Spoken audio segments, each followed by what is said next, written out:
Er gehört zu den mit Abstand meistgelesenen spirituellen Autoren und er ist Benediktinermönch. Anselm Grün.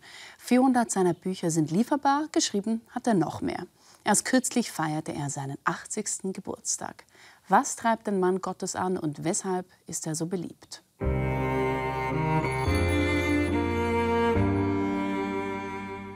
Anselm Grün, Ihr jüngstes Buch trägt den Untertitel »Was letztlich zählt im Leben«. Klären wir es doch gleich vorweg. Was zählt denn? Es zählt, dass ich meine ganz persönliche Lebensspur eingrabe in diese Welt und dass es eine Spur der Hoffnung ist, eine Spur der Zuversicht und eine Spur, für mich ist es wichtig, eine Spur eines weiten Herzens.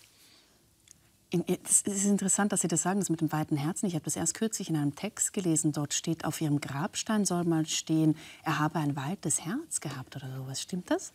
Ja, habe ich mal gesagt.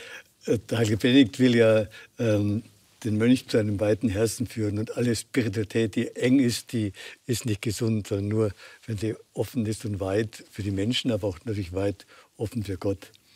Wenn Sie sagen, das ist das, was zählt, dann frage ich mich, weshalb wissen Sie das eigentlich? Woher wissen Sie das? Das ist mein Gefühl. Ich kann es nicht beweisen und nicht philosophisch, aber ich traue halt dem, was ich so spüre, was für mich wichtig ist. Und würden Sie sagen, das ist eine Antwort, die, egal wie alt man ist, Sie sind ja eben erst 80 geworden, dieselbe Antwort ist oder hat sich die verändert in Ihrem Leben? Die Antwort ist gleich. Also ich begleite ja viele Menschen und manche sind verbittert, weil ihr Leben nicht so war, wie sie es gedacht haben. Und da sage ich immer, ja, das war schlimm, die Vergangenheit, aber welche Spur möchten Sie jetzt eingraben? Eine Spur der Bitterkeit und des Jammerns und der Opferrolle oder eine Spur von Hoffnung und Zuversicht? Und da hat jeder einfach eine Verantwortung, wie wir in die Gesellschaft gehen. Damit graben wir eine Spur ein in diese Welt. Und die Spur prägt auch die Welt. Nicht nur die Mächtigen prägen die Welt, sondern jeder von uns prägt auch ein Stück die Welt mit. Und das versuche ich den Menschen auch zu vermitteln. Jeder ist einmalig und wertvoll. Und damit sagen Sie aber auch, man hat immer eine neue Chance sozusagen, sich noch mal zu positionieren. Ja, wir sind nicht festgelegt durch die Vergangenheit. Natürlich müssen wir die Vergangenheit anschauen, uns damit aussöhnen, weil sonst schleppen wir sie als Last mit uns herum. Aber wir sollen sie aussöhnen und dann in die Zukunft gehen. Aber dass Sie so ein Buch schreiben, mit diesem Untertitel ja auch, legt nahe, dass die Menschen eigentlich gar nicht wissen, was im Leben zählt. Oder erinnern Sie die Menschen nur daran? Ich glaube, dass jeder Mensch eine innere Weisheit hat. Aber oft ist diese Weisheit der Seele verdeckt durch die vielen Meinungen, die heute überall verkündet werden. Da sind die Leute verunsichert und wissen nicht, was zählt wirklich. Heute ist es so üblich, so Selbstoptimierung, dass man sich immer besser macht. Ich spreche lieber von Selbstwerdung nach C.G. Jung, dass jeder ganz er selber wird. Und wenn ich selber bin, dann habe ich nicht den Druck, mich beweisen zu müssen, mich darstellen zu müssen, sondern ich bin einfach. Und das versuche ich den Menschen zu vermitteln.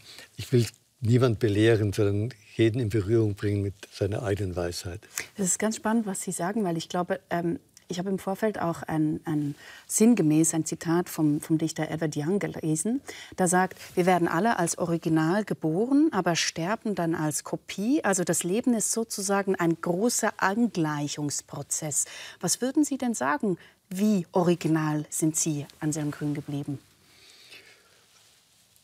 Ich bin sicher nicht original in dem, was ich so nach außen gebe. Ich bin in der Familie aufgewachsen, da war uns bewusst, dass wir uns auch anpassen müssten. Als eines von 7 Kindern, eine Großfamilie. Ja.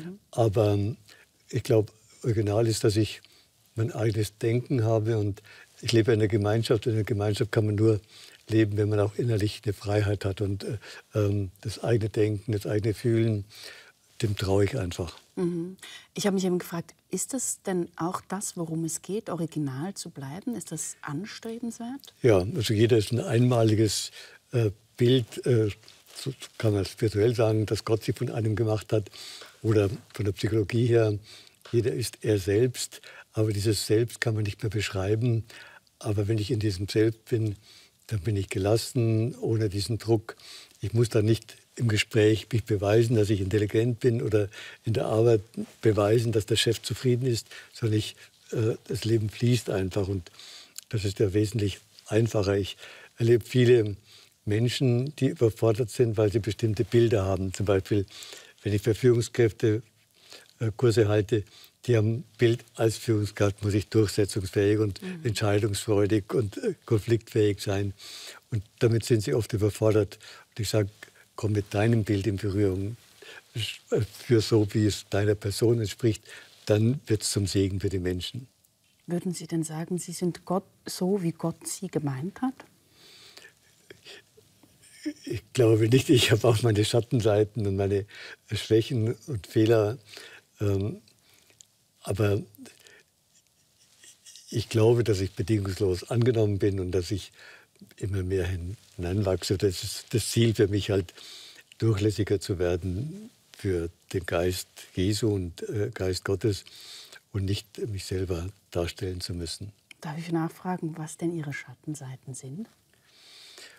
Gut, ich bin manchmal feige und nicht so konfliktfähig.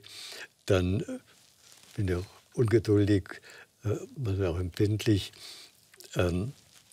Eigentlich bräuchte ich mich nicht mehr vergleichen mit anderen, aber trotzdem merke ich, dass ich mich dann doch vergleiche mit anderen. Und ja, dann merke ich, das bin ich auch. Und das gehört auch, glaube ich, zum Alter, dass man nicht sich selber zelebriert, sondern der Benedikt sagt ja, demütig bleiben, Humilitas mit beiden Füßen auf der Erde und nicht sich als Guru darstellen.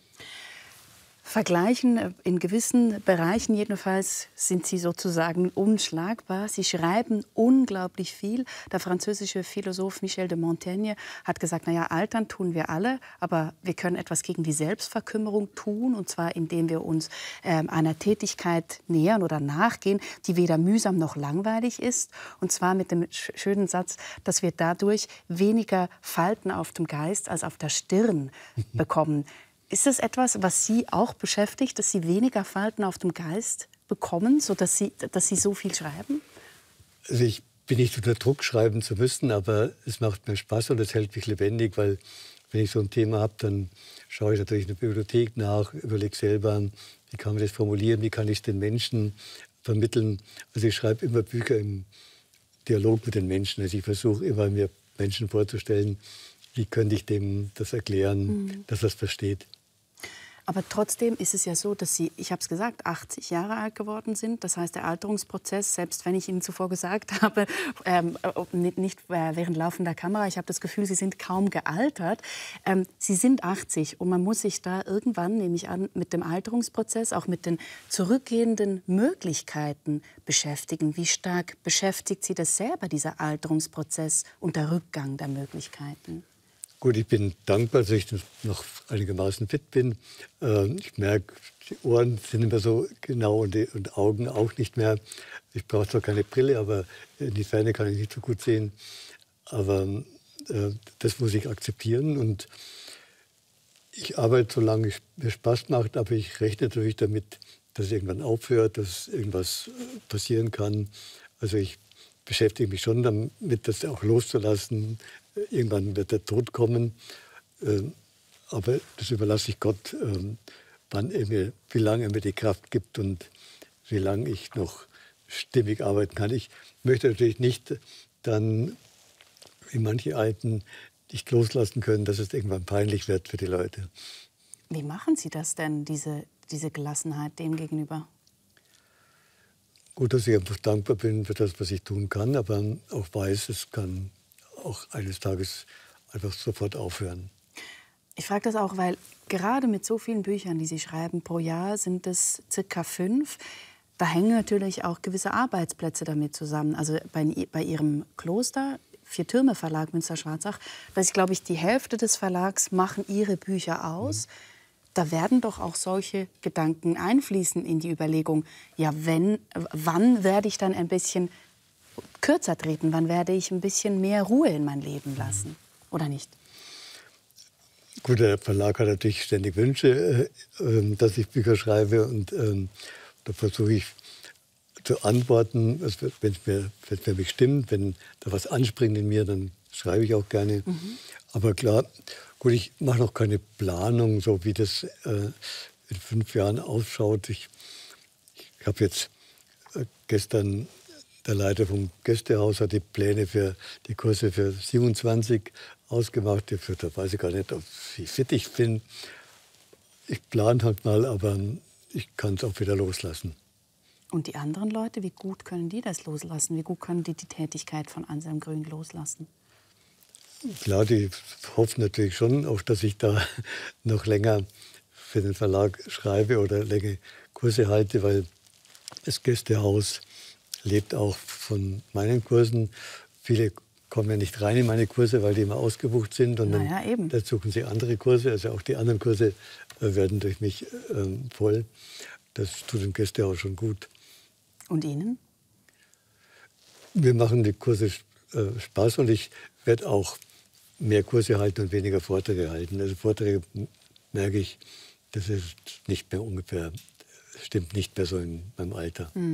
Also ich frage auch deshalb, weil wenn man ja so ein Leben zubringt und merkt, man kriegt so viel Echo auf das, was man tut, so viel Rückmeldung und so großen Zulauf, wie fühlt sich das an?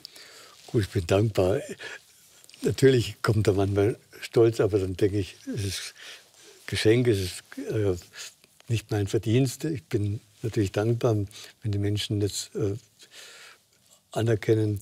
Aber gerade bei Führungsseminaren, früher hatte ich da ein schlechtes Gewissen. Ich habe nur das kleine Kloster geführt. Also gut, wir haben 300 Mitarbeiter, aber es war doch kleinkariert, wenn da von Audi oder von BMW zum Manager beim Seminar sind, denke ich, die haben viel mehr Erfahrung. Aber ich merke, die wollen gar nicht, dass ich alles Mögliche sage über Führung, sondern dass sie mit sich in Berührung kommen, dass sie mit ihrer inneren Quelle in Berührung kommen. Und es ist erstaunlich, dass sie dann untereinander halt sich austauschen und eine Atmosphäre von Vertrauen entsteht.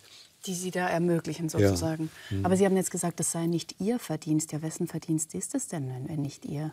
Ich glaube schon, das Geschenk Gottes ist.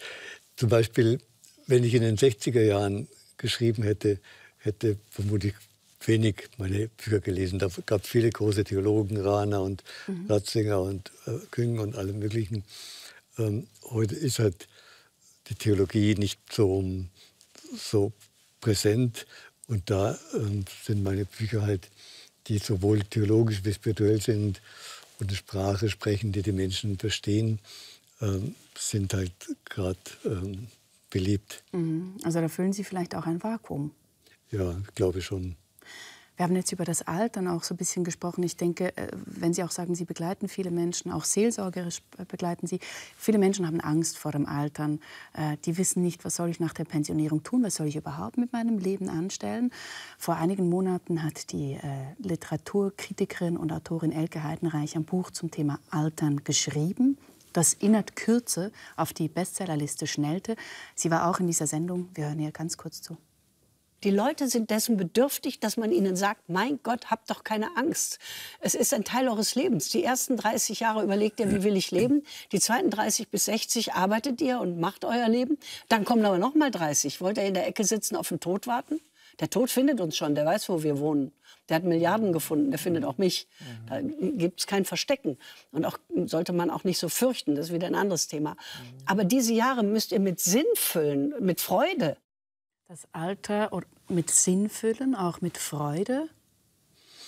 Klar, der alte Mensch hat ja auch was zu sagen. Also die Gesellschaft lebt ja auch von den alten Menschen, was wir ausstrahlen, ob wir Hoffnung ausstrahlen oder nur uns selber bejammern oder uns im Alter nur vergnügen mit irgendwelchen Events oder Reisen, sondern was möchte ich im Alter auch den Menschen noch geben?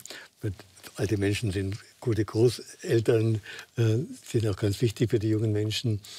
Und natürlich als Seelsorger, als Musiker kann man auch im Alter noch kreativ sein. Natürlich einer, der am Bau gearbeitet hat, der muss andere Dinge suchen, wie er im Alter sinnvoll lebt. Er muss sich nicht beweisen durch Tun, aber trotzdem gehört das Engagement für andere Menschen auch dazu oder zumindest in Seniorengruppen sich auszutauschen, zu spüren, ich als alter Mensch habe noch eine Bedeutung für die Gesellschaft. Ich glaube, das ist auch in der Psychologie ein ganz wichtiger Punkt, oder? Dort nennt man das Generativität, also dass man sich selbst auch eine gewisse Form von Sinn verleiht, indem man weiß, ich habe etwas weiterzugeben. Ich bin nicht sozusagen einfach abgeschoben, weil ich jetzt älter bin, sondern gerade dieses Ältersein, diese Lebenserfahrung, das ist das, was ich weitergeben kann. Ja, also wenn alte Menschen ihre Erfahrung weitergeben, dann ist es ein Segen für die Gesellschaft. Und in allen Kulturen haben die alten Menschen eine hohe Wertschätzung erfahren. Und ich denke, das könnten wir auch.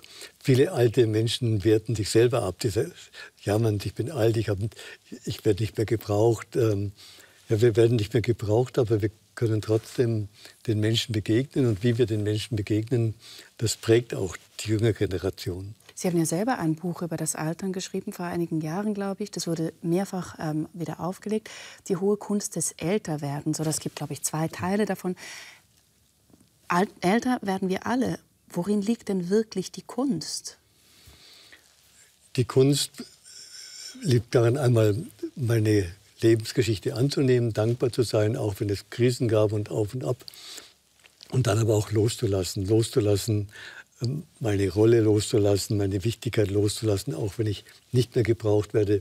Ich stelle mir auch vor, wenn keiner mehr mich zum Vortrag einlädt, wie geht es mir dann? Wie geht es Ihnen dann? Ist auch ein Loslassen. ich sage zwar, geht, aber wie es dann in Wirklichkeit ist, da wird man auch was fehlen. Ja. Aber ich stelle mich darauf ein, ja, und ich werde dann nicht mehr gebraucht und dann geht es nach innen.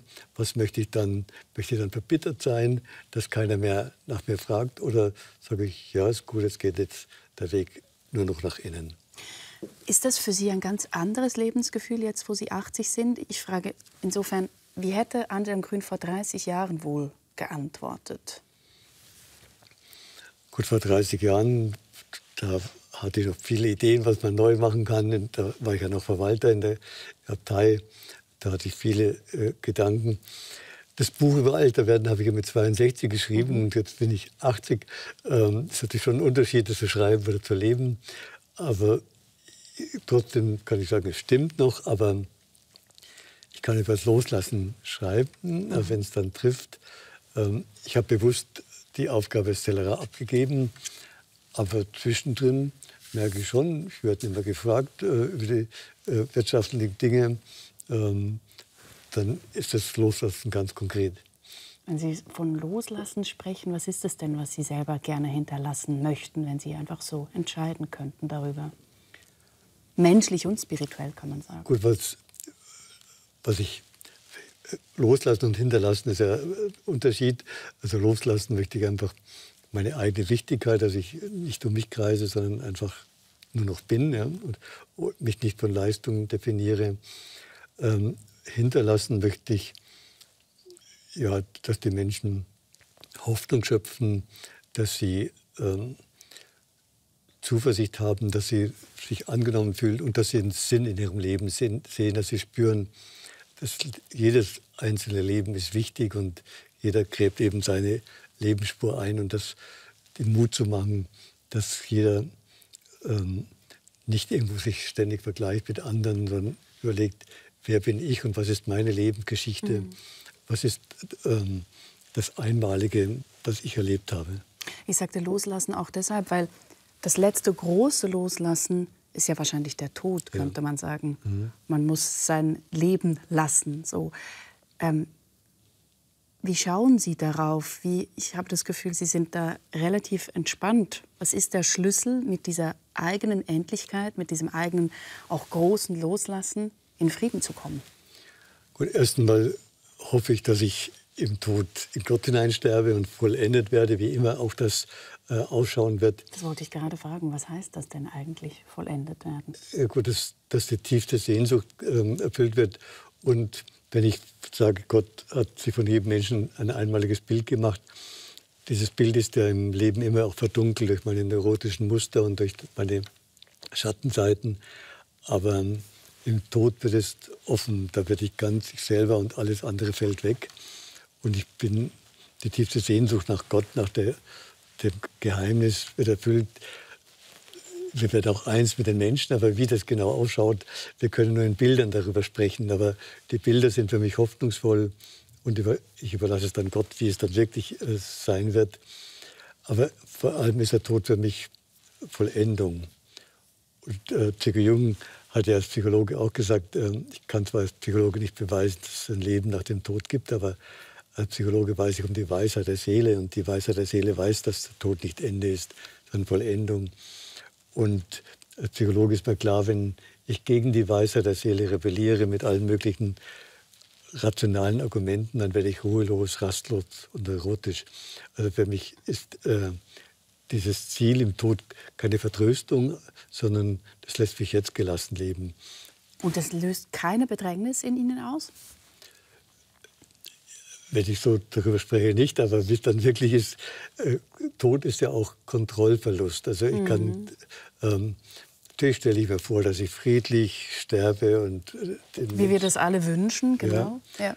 Aber es kann plötzlich sein, es kann der Demenz sein, das überlasse ich dann Gott. Gehen wir ein bisschen zurück in Ihrem Leben. Sie haben auch ein Buch über die Lebensmitte geschrieben. Und zwar aus dem Grund, dass Sie sagen, wenn man ein religiöses Leben führt, dann ist es oft so, dass man offenbar zwischen 40 und 50 in eine spirituelle Krise kommt. Papst Franziskus hat das Buch auch 2018 allen empfohlen.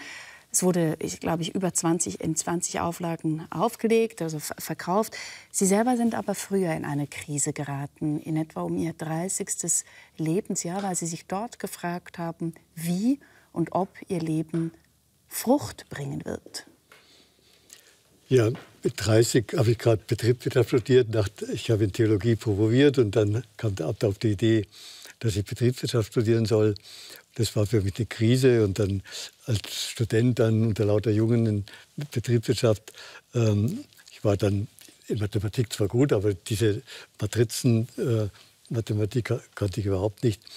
Das war eine Krise und die Verunsicherung, natürlich damals war auch die Krise im Kloster, ist Mönchtum ein Auslaufmodell.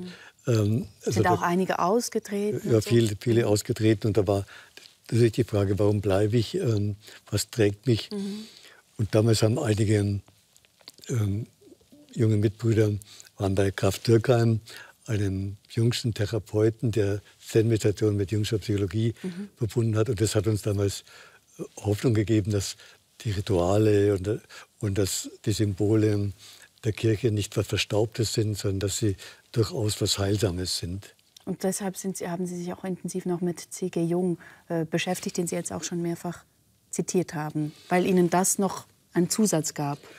Das gab so die Bestätigung, das Kirchenjahr oder die Feste und die Rituale, alles, was wir so leben als Mönche, das ist nicht einfach nur leere Tradition, sondern das hat eine heilende Wirkung auf die Seele. Denken Sie denn, diese Frage nach diesem Fruchtbringen, ich möchte das noch ein bisschen vertiefen, die kam bei Ihnen vielleicht verstärkt auf, weil Sie sich für diesen monastischen Weg entschieden haben und gegen eine Familie, gegen Kinder? Natürlich war öfter mal auch die Frage, auch mit 30, soll ich lieber heiraten? Und natürlich war ich da fasziniert auch von Familie, von Kindern, von der Frau. Aber dann, ich mir das vorgestellt habe, ja, ich mache das, dann gespürt, na, in mir ist doch so der Drang, das stimmt. Wenn ich allein in meiner Zelle sitze und meditiere, dann spüre ich, das ist stimmig.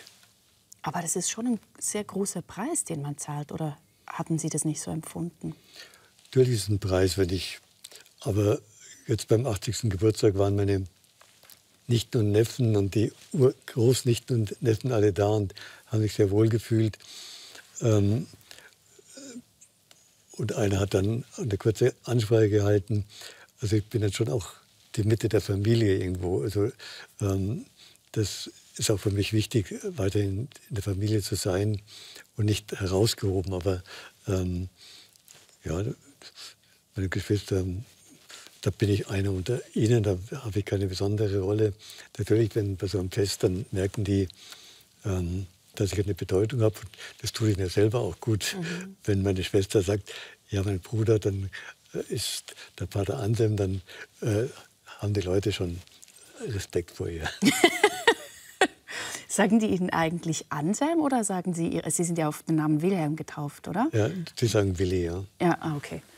Sie haben mich eben gefragt, weil dieser Name Anselm Grün so präsent ist, ob Sie eigentlich ein Spezialrecht auf noch Ihren Geburtsnamen dort haben. Die sagen es einfach. Sie wussten ja sehr früh schon, dass Sie diesen Weg gehen wollen. Und zwar mit 10 Jahren, habe ich gelesen. Mit 19 Jahren traten Sie dann in die Abtei Münster-Schwarzach ein, wo Sie bis jetzt leben. Wir sehen hier auch Bilder davon. Ich habe mir das im Vorfeld gedacht, entschuldigen Sie auch die Ausdrucksweise, aber das ist ja kompletter Wahnsinn. Als 10-Jähriger, wie weiß man da, dass man ein monastisches Leben führen möchte? Klar, mit 10 Jahren, das war Sieht man sicher, Sie auch. ja, das war sicher auch infantil. Aber es war eine Faszination durch die Erstkommunion. Dann habe ich mit meinem Vater darüber gesprochen und der war gleich begeistert und sein Bruder war ja Mönch in Münster-Schwarzach.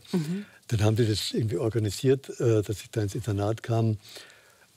Ja, da war eine Faszination, aber natürlich kam dann die Frage in der Pubertät oder vorm Abitur, ist das wirklich mein Weg?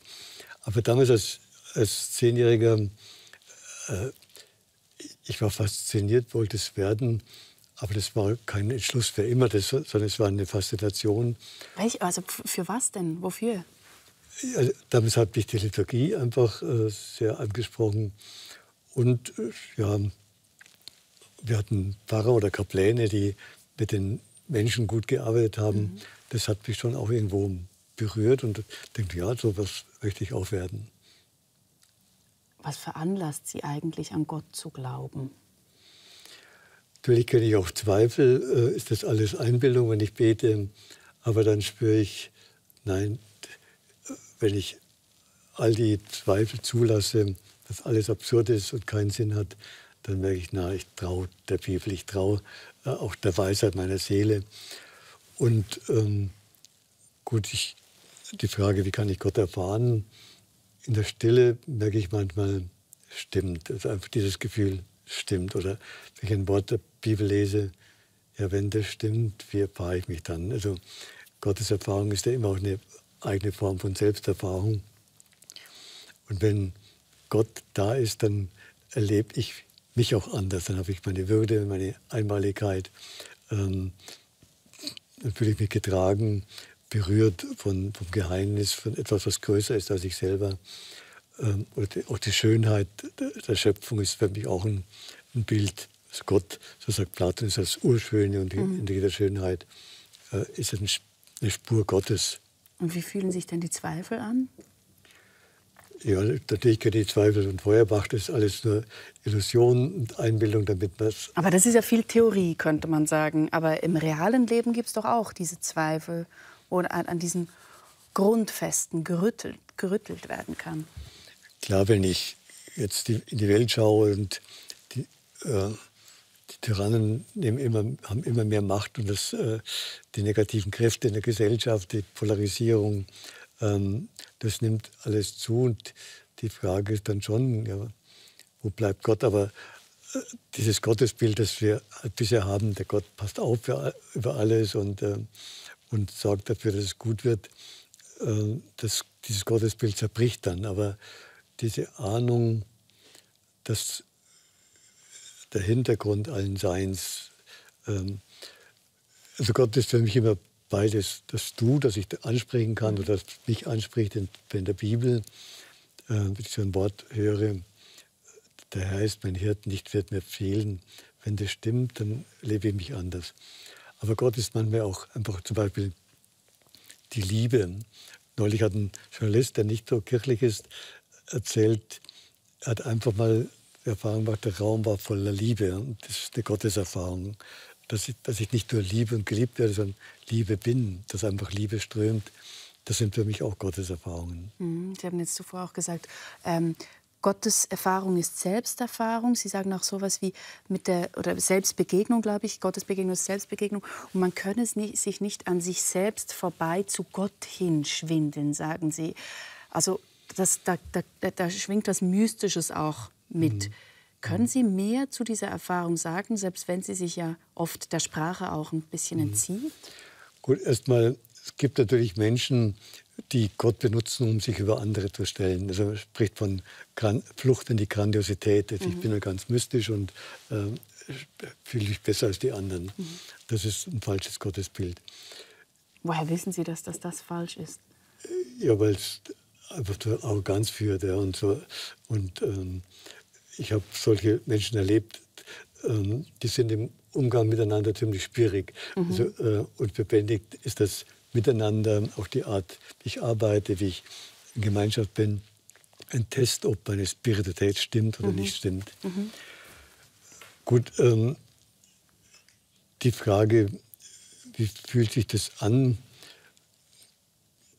Also Jesus sagte mal, der Schatz im Acker, wir müssen den Schatz, das innere Selbst, das liegt im Acker, wir müssen hineingraben in den Schmutz, in den Dreck, durch unsere Schattenseiten hindurchgraben, bis in den Grund der Seele und nicht meinen, ich bin nur heilig und nur gut, sondern nur wenn ich den Mut habe, da durchzugraben, komme ich zum wahren Selbst und komme auch letztlich zu Gott, der ganz anders ist. Also, Meister Eckhart spricht ja auch dann von diesem Grund der Seele, der Mystiker, ja. Ja, in dem wir Gott erfahren, aber nicht mehr als Bilder, sondern auch Marcus Ponticus, ein Mönch aus dem 4. Jahrhundert, sagt, wenn wir beten, sollen wir alle Vorstellungen loslassen und einfach nur die Ahnung, da berührt uns was wir nicht mehr in Worte fassen können. Mit all dem, was Sie hier sagen und verkörpern, sind Sie ja eigentlich eine singuläre Erscheinung. Kürzlich war der Journalist Tobias Haberl auch bei uns zu Gast. Der sagt, er fühle sich mit seinem römisch-katholischen Glauben wie ein Eisbär auf schmelzender Scholle. Hören wir ihm ganz kurz zu. Früher, als ich ein Junge war, wurde über die getuschelt, die nicht in der Messe waren. Inzwischen werde ich komisch angeguckt, wenn ich sage, ich komme am Sonntag leider nicht zum Frühstück oder eine Stunde später, weil ich in den Gottesdienst gehen will. Ja, das wird von vielen nicht mehr verstanden. Vor allem in meinem Umfeld, ein sehr linksliberales Umfeld, sehr linksgrün, Süddeutsche Zeitung, eher glaubensfern, sehr kirchenkritisch.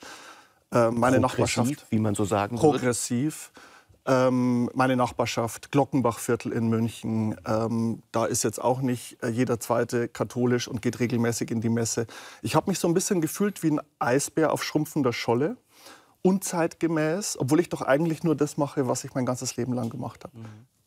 Ja, unzeitgemäß fühle er sich. Fühlen Sie ihm nach?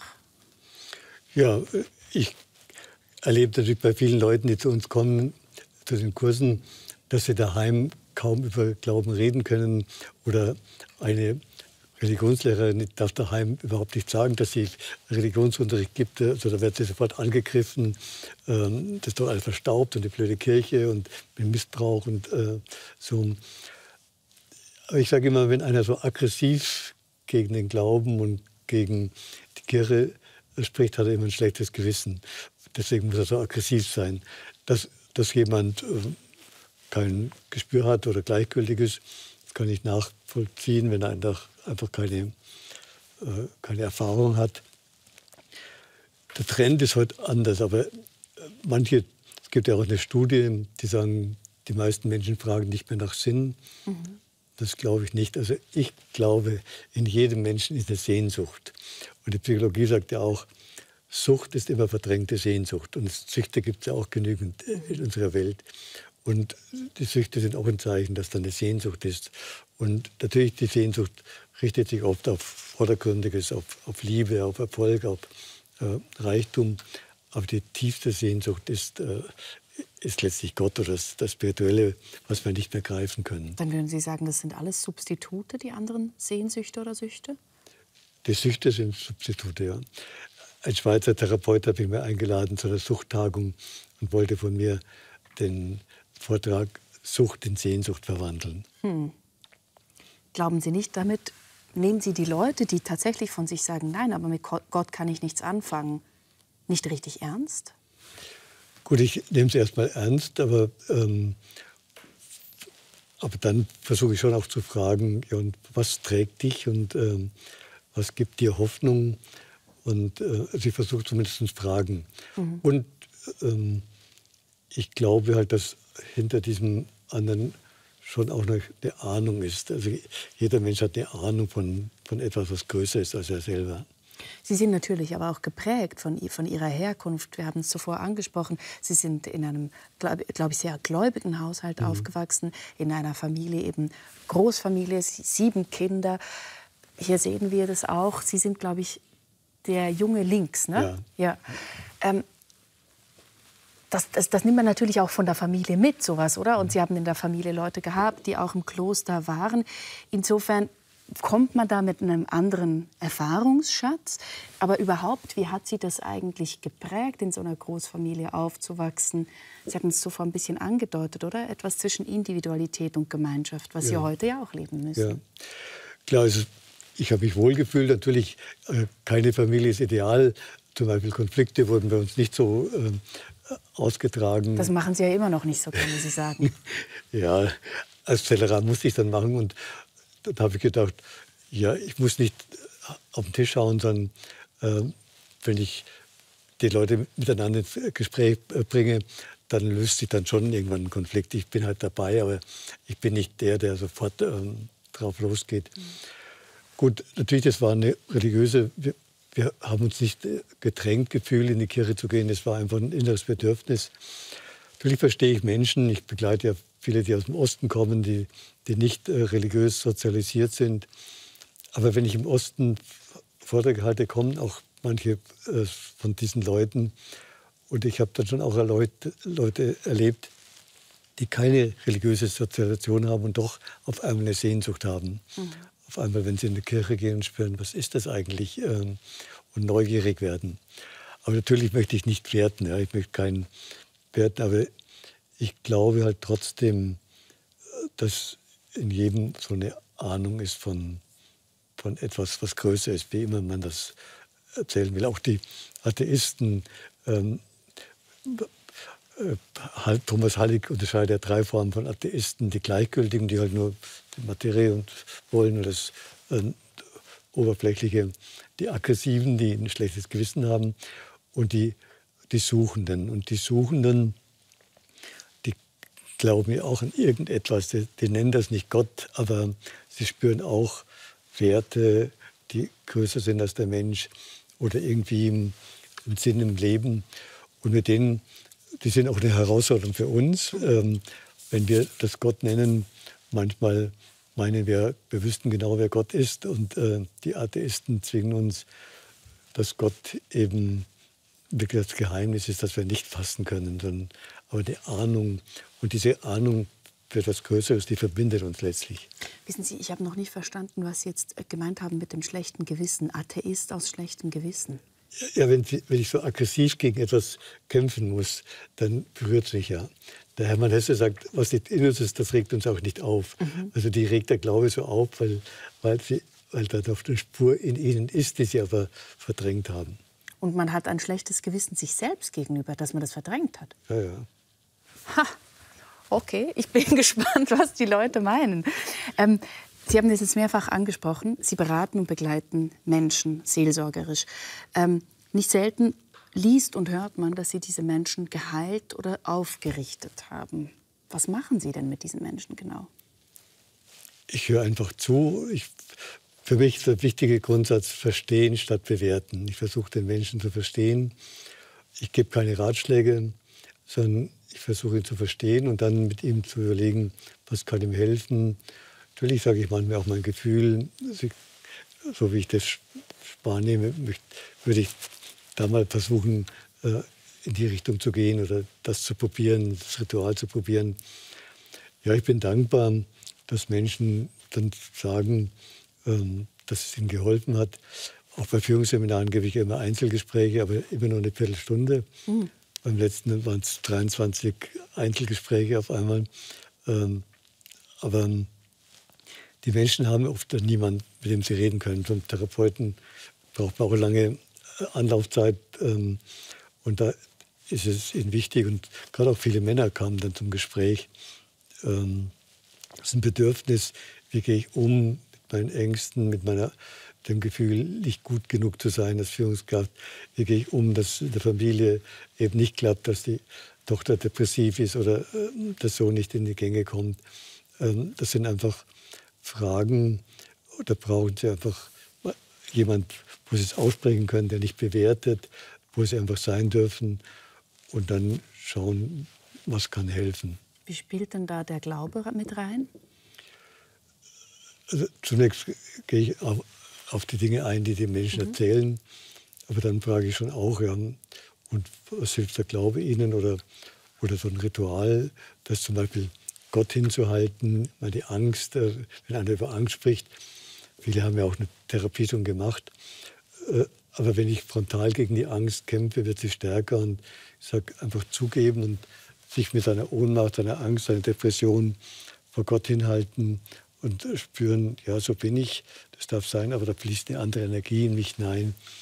Das kann zumindest auch heilsam sein. Also die gesunde Spiritualität ist auch immer eine therapeutische. Wenn Sie jetzt sagen therapeutisch, was heißt denn für Sie genau heilen oder aufrichten von Menschen? Gut, dass sie Zuversicht haben, dass sie spüren, meine Probleme drücken mich nicht nieder, sondern ich kann denen ins Auge schauen und bin trotzdem aufgerichtet, ich gehe aufrecht. Ich sage immer, auch bei den Führungskursen mache ich immer die Geschichte mit der Heilung der gekrümmten Frau.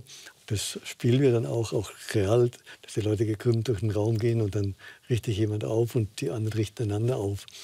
Und wir führen dann gut, wenn die Mitarbeiter aufrechter nach Hause gehen. Und ein Seelsorger ist dann gut, wenn die Menschen aus dem Gottesdienst aufrechter gehen. Wenn ich eine Moralpredigt halte, zieht alle den Kopf ein und gehen gedrückt nach Hause. Aber aufrecht heißt eben kein schlechtes Gewissen machen, sondern Zuversicht, Hoffnung vermitteln.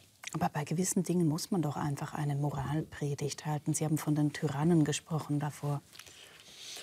Gut, die wird man vermutlich auch mit der Moralpredigt nicht verwandeln. Da muss man natürlich schon Widerstand leisten und nicht alle Menschen erreicht man. Das erlebe ich auch.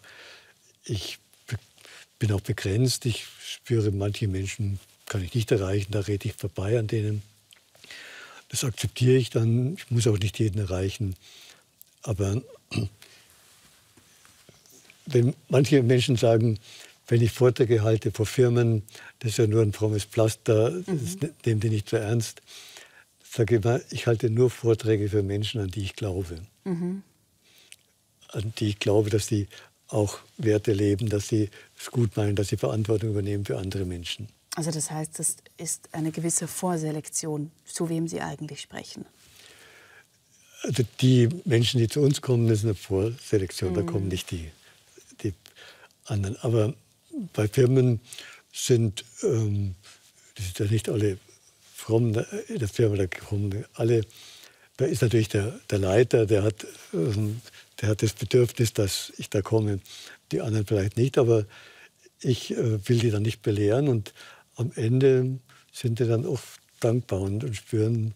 Aber was bringen Sie denen denn bei? Also eben, das sind benediktinische Führungskurse. Was hat die Benediktsregel jetzt mit der Führung zu tun? Und was wollen die Leute bei Ihnen? Oder was wollen Sie von den Leuten? Vielleicht muss man eher so fragen. Ich will nichts von den Leuten.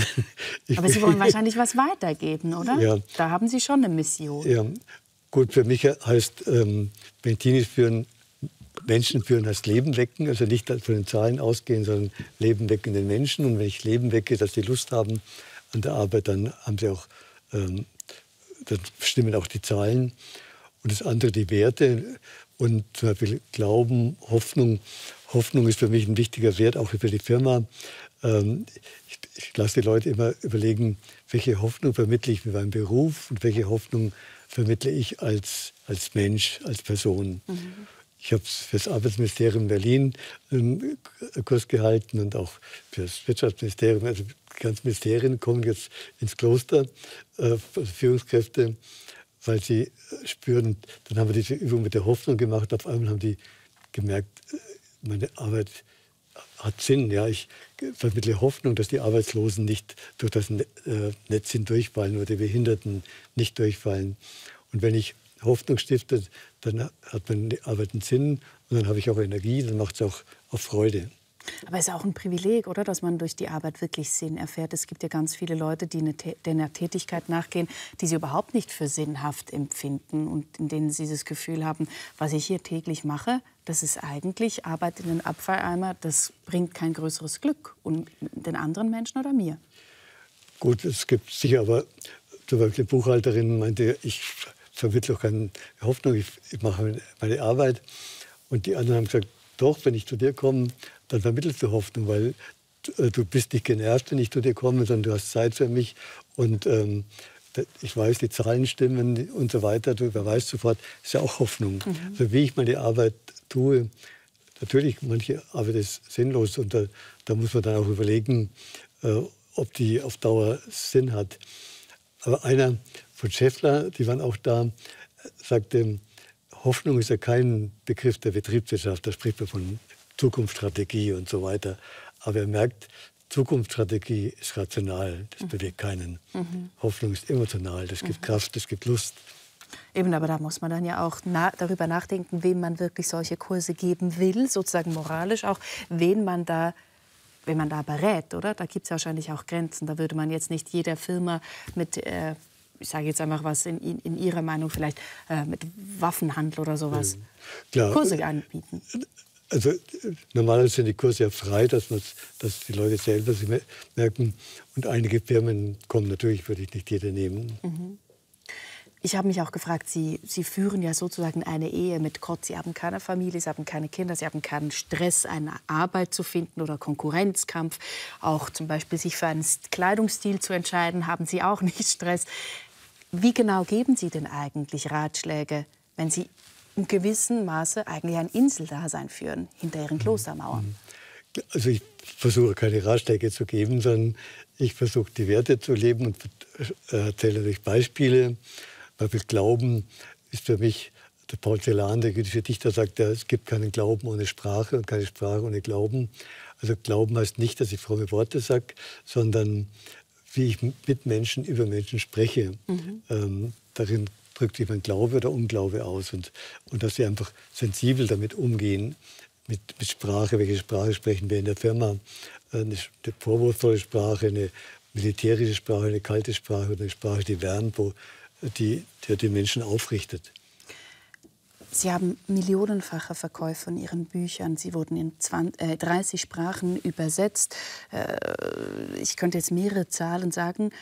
Sowieso ist klar, mit dem, was Sie verkaufen, könnten Sie sich ein Leben in großer Annehmlichkeit leisten. Das fließt aber alles ins Kloster. Warum eigentlich wollen Sie nicht ein Leben in großer Annehmlichkeit führen? Gut, Luxus ist für mich war nie eine Option. Sondern ich habe genug im Kloster. Wir leben jetzt nicht total arm, sondern wir haben Sie da auch Boxspringbetten? Das ist einfache Betten und auch keine Nasszelle, sondern einfach nur ein Waschbecken im Zimmer. Und ich muss auch noch alle paar Wochen den Abortgang putzen. Aber das tut auch ganz gut. Das ist nicht meine Lieblingsbeschäftigung, aber ich mache es auch. Das hält einen auf dem Boden, würden Sie sagen, oder wie? Ja.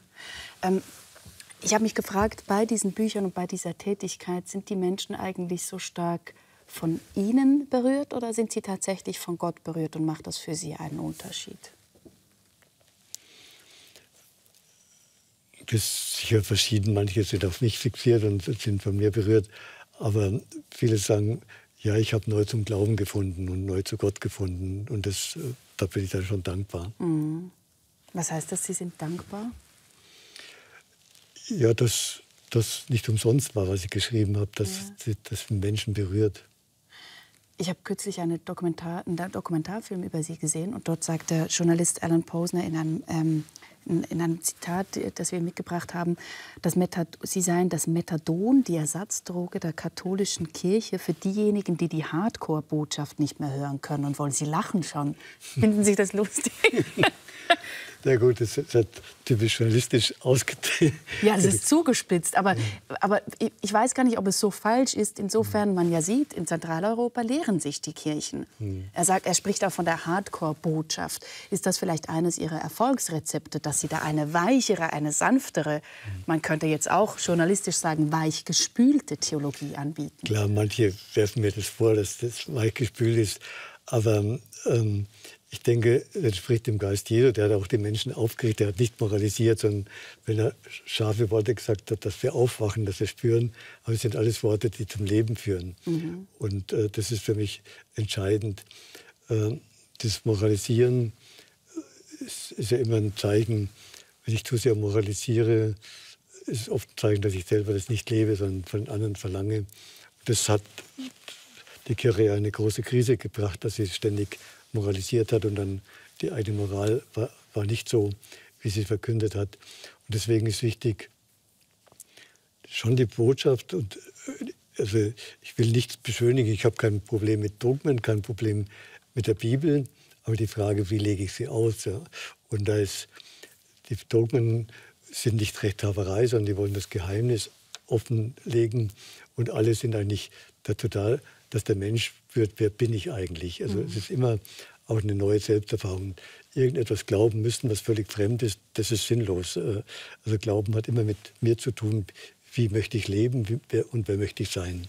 Sie haben gesagt, damit haben Sie keine Probleme. Womit haben Sie denn Probleme? Ja gut, dass die Kirche halt oft von oben herab spricht und meint, sie hätte die Wahrheit und müsste nur die Leute richtig überzeugen davon. Die muss erst mal hören auf die Menschen. Was sind die Sehnsüchte, was sind die Fragen? Und dann kann ich eine Sprache finden, die die Menschen auch verstehen können. Und das ist die Herausforderung der Kirche heute. Und natürlich eine Sprache zu finden, die die Menschen berührt. Und auch Rituale. Ich merke, die Menschen sind offen für Rituale. Auch wenn ich vor Firmen Vorträge halte oder auch vor einem weltlichen Publikum, schließe ich oft mit einem Ritual ab, so den inneren Raum zu spüren. Und da sind die Leute schon berührt und fragen, ja, wie findet man den inneren Raum? Also ich sage, der innere Raum, das innere Heiligtum, die Bibel sagt, bin ich frei von den Erwartungen der Menschen, da bin ich heil und ganz, da können die verletzenden Worte nicht eindringen, da bin ich ganz ich selber, ohne Druck mich darstellen zu müssen, da bin ich ohne Schuldgefühle und ohne Selbstvorwürfe und ich bin verbunden mit mir und auch mit den Menschen.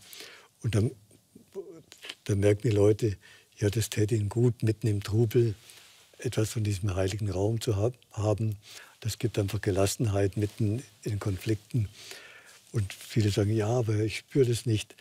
Ich habe gesagt, allein wenn du das vorstellst, oder wenn du in der Kirche sitzt und spürst, da ist der heilige Raum, der ist auch in mir, das gibt schon eine andere Haltung den Menschen gegenüber. Das ist ein total spannender Punkt, dieser heilige Raum. Ich möchte ganz kurz noch dort bleiben. Sie sagen, die Menschen fragen Sie, wie finde ich denn dazu? Weil meine Vermutung ist, ganz viele Menschen gehen eben, um ihre Terminologie zu verwenden, eher gebückt, weil sie diesen inneren Raum nicht spüren, weil sie das Gefühl haben, durch Abwertung von außen, vielleicht auch kirchliche Abwertung von eigenen Lebensweisen und so weiter, dass sie gar nichts haben, um dem entgegenzuhalten, dass sie sich innerlich eigentlich eben schlecht oder schwach oder nicht wertvoll fühlen. Klar, viele Menschen fühlen sich gedemütigt, fühlen sich abgewertet, fühlen sich verurteilt. Das tut weh, aber dann sage ich trotzdem, in diesem inneren Raum haben die ganzen negativen Urteile keinen Zutritt. Da bist du ganz du selber, da kann niemand dich verletzen. Gut, wie die ihn erfahren, ich sage natürlich, die Meditation, die Stille kann mich dahin führen, aber man kann es nicht machen. Und deswegen sage ich, der einfachste Weg ist, mir vorzustellen, wenn ich in der Sitzung bin. Mir hat es geholfen, als Zellerar habe ich ja viele Sitzungen gehalten, die auch hitzig waren. Und am Anfang habe ich dann immer Angst gehabt, mich darauf einzulassen, weil die haben eine andere Sprache als ich als Theologe. Die Handwerker, die sind deftiger. Aber da war mir wichtig, ja, ich lasse mich ein, aber dieser heilige Raum, da können sie nicht eindringen. Ich sage den Menschen manchmal, sie sollen beim Gespräch, wenn sie nichts spüren, einfach mal die Hand am Bauch halten und sagen, da hat jetzt keiner Zutritt. Ich lasse mich ein, aber dieser heilige Raum gehört mir. Sie haben es zuvor so ein bisschen angesprochen, was mich auch noch beschäftigt ist, als jemand, der so eine große Reichweite und so viel Einfluss hat, so viel schreibt, auch, hatte ich trotzdem im Vorfeld auch den Eindruck bekommen, dass Sie sich zu kirchenpolitischen und insgesamt politischen Themen wenig positionieren. Sehen Sie dort nicht eine Verantwortung für sich selbst? Gut, ich sage natürlich schon in der Diskussion mit Bischöfen und mit den Priestern, was ich denke, was macht. Aber es liegt mir nicht, andere anzuklagen. Oder ich bin nicht der Besserwisser, der genau weiß, was die Kirche machen sollte oder was die Politiker machen sollten. Ich weiß, dass es nicht immer so einfach ist. Aber gewisse Dinge muss man doch einfach klar benennen. Das ist falsch, das ist nicht in Ordnung, dass das geschieht. Da muss man nicht Experte für sein. Klar, das mache ich auch. Also dem Buch, warum ich in der Kirche bleibe, habe natürlich ganz klar auch den Missbrauch und den Machtmissbrauch angesprochen. Der ist einfach da, ohne jetzt bestimmte Menschen da zu verurteilen, weil ich den Menschen nicht kenne. Und mein Vater hat immer gesagt, über Mensch, andere spricht man nicht. Das ist für mich schon auch wichtig. Also ich spreche über Grundsätze und habe jetzt auch, schreibe gerade ein Buch über Widerstand, also Widerstand leisten gegen, also in der Taufe als gegen dämonische Mächte, aber das Widerstand auch gegen Tendenzen in der Gesellschaft wie Verrechtlichung, Ökonomisierung, das alles nur Bürokratisierung und so weiter. Natürlich denke ich da schon die Tendenzen, aber ich versuche nie, einzelne Menschen anzugreifen. Sie sprechen sich allerdings fürs Frauenpriestertum immer wieder aus. Ich habe mehrere Artikel dazu gesehen. Papst Franziskus tut das nicht. Er spricht auch jüngst wieder von der Vermännlichung der Frau. Was sieht denn der Papst nicht, was Sie sehen?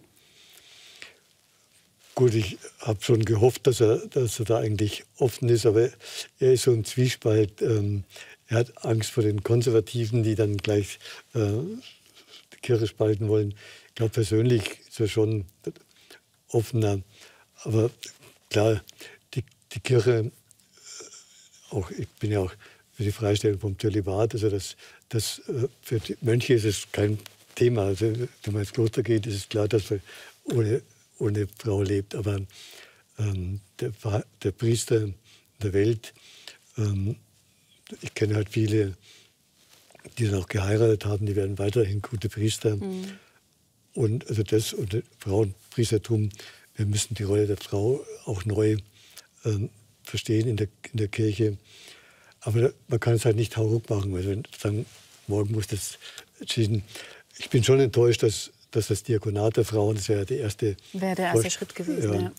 Dass das so auf die lange Bank geschoben worden ist. Ich weiß nicht, was da für Strebungen sind, also, weil ja ganz viele auch dafür waren und da bin ich natürlich auch dafür. Frustriert Sie das nicht ungemein, dass Ihre Institution in Bezug auf die Hälfte der Gesellschaft so exkludierend sich äußert? Klar, also vor allem, ich begleite ja auch viele Frauen, die im kirchlichen Dienst sind, Gemeindereferenten, und das schreckt mich schon auch, nicht nur jetzt die offizielle Meinung, sondern auch das konkrete Verhalten. Also mancher Priester, wo halt doch eine Entwertung oder der Frau da ist, das ärgert mich natürlich. Aber das ist auch eine Frage der persönlichen Reife, ja, dass manche Priester halt nicht ihre Anima integriert haben, und sondern irgendwo diesen weiblichen Teil, wie C.G. Jung das nennt. Ja. Sollen die Frauen entwerten. Und das heißt ja immer, dass man auch einen Teil für sich nicht wahrnehmen.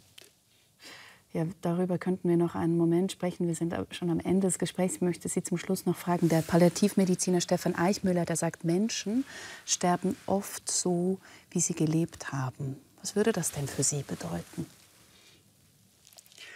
Gut, ich möchte sterben in Gelassenheit und Frieden und noch am Sterbebett gute Worte sagen. Aber das ist meine Vorstellung. Aber wie ich dann in Wirklichkeit ist, das weiß ich nicht. Das muss ich Gott überlassen. Vielen herzlichen Dank, Pater Anselm Grün, für dieses Gespräch.